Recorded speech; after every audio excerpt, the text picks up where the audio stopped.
Hi friends, new model వచ్చింది. చీర blouse అంతా వర్క్ వచ్చింది, హ్యాండ్స్కి వర్క్ వచ్చింది. ఇది వచ్చేసి చీర చూడండి, దీంట్లో కలర్స్ కూడా ఉన్నాయి.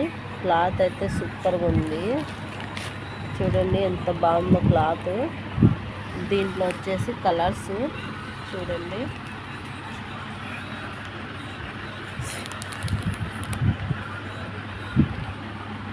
ఇది ఒక కలరు ఇలా వస్తుంది. చీర అంతా వర్క్ వచ్చింది బ్లౌజ్కి. క్వాలిటీ అయితే సూపర్గా ఉంది. కొత్త కలెక్షన్ చూడండి. మా షాప్ వచ్చేసి Mydukur Aliya nighty centre register office పక్కన రిజిస్టర్ ఆఫీస్ పక్కనే ఉంది మా షాపు. అందరూ విజిట్ చేయండి, వచ్చి చూసి క్లాత్ చూసి మళ్ళీ తీసుకోండి. New model. Thank you.